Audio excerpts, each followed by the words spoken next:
C'était hier l'euphorie dans les rues de Madrid au lendemain de la victoire écrasante 2-0 de l'Espagne contre la France en demi-finale de la Coupe du monde de la FIFA.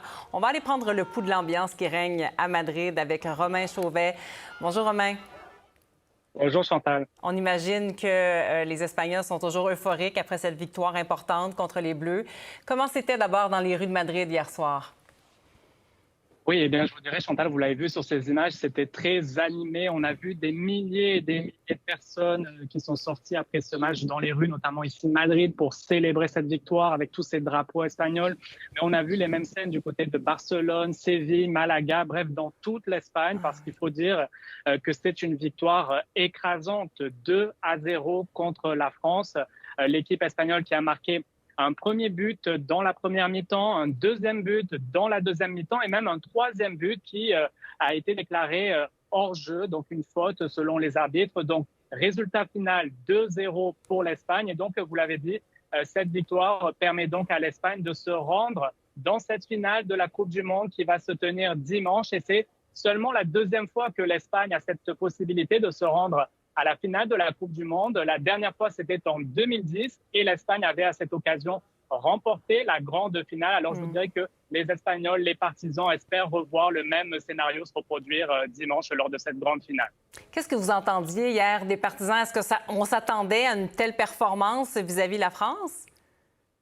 Je vous dirais qu'évidemment, les Espagnols espéraient gagner, mais peut-être moins facilement. Ça a été quand même plutôt facile pour les Espagnols de battre l'équipe française. Vous savez, d'ailleurs, Chantal, cette équipe française, tout comme l'équipe espagnole, c'était deux équipes favorites. Alors, on s'attendait à un match un peu plus serré, un peu plus tendu, et finalement, l'équipe de la France qui n'a pas été à la hauteur. D'ailleurs, l'entraîneur français l'a reconnu qu'il y avait eu des erreurs sur le terrain, de la stratégie, et au contraire, une équipe espagnole extrêmement forte, bien coordonnée, des analystes sportifs qui disaient, écoutez, l'équipe espagnole était très forte lorsqu'elle avait le ballon, mais également lorsqu'elle n'avait pas le ballon, donc en défense.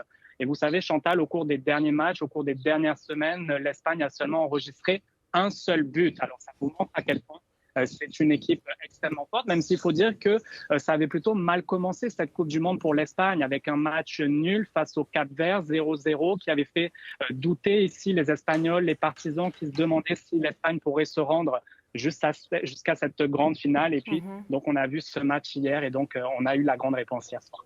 Donc, on a vu ces images-là de gens rassemblés dans les rues. Comment les résidents s'organisent pour regarder la Coupe du Monde, pour se préparer aussi pour la finale? Ça se passe essentiellement dans les rues, dans les bars, dans les cafés, dans les rassemblements dans les maisons, un peu partout, j'imagine. Oui, un peu partout. Et si vous êtes déjà venu en Espagne, Chantal, vous savez peut-être que c'est une vraie religion, le soccer ici en Espagne. Alors encore plus lors de ces grands événements-là. Donc oui, on avait par exemple dans plusieurs villes, comme ici à Madrid, installé un peu partout des écrans géants. Donc les gens qui ont pu se rassembler, d'autres qui ont préféré l'écouter entre amis, en famille, à la maison, d'autres qui vont beaucoup également dans des restaurants, dans des cafés. On nous dit que pour la grande finale de dimanche, on va installer encore plus d'écrans géants ici à Madrid et dans d'autres villes. On va même ouvrir à Madrid un aréna qui peut accueillir jusqu'à 15 000 partisans. Alors, évidemment, ça va être... D'ailleurs, hier, on avait un peu l'impression, en voyant ces images, Chantal, que c'était la finale de cette Coupe du Monde. On parlait beaucoup de la finale avant la finale, oui.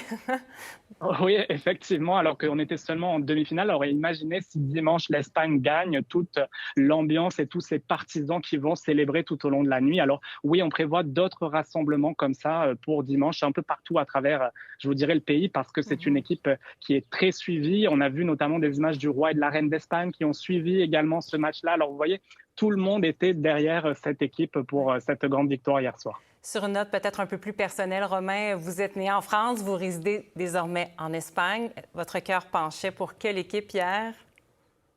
C'est difficile, je dois vous dire, Chantal. Évidemment, en étant ici en Espagne avec des amis espagnols, je dirais qu'on était un peu plus pour l'Espagne, pour l'ambiance également que ça a procuré, vous l'avez vu sur ces images. Alors maintenant, la grande question, Chantal, ça va être de voir ce qui va se passer dimanche, parce qu'on ne sait pas encore qui va affronter l'Espagne. On va le savoir au cours de la journée. Cette deuxième demi-finale, Argentine-Angleterre à 21h de Madrid, 15h de Montréal. Beaucoup d'Espagnols qui espèrent voir l'Argentine, parce que vous savez, c'est l'Argentine qui a remporté la dernière Coupe du Monde.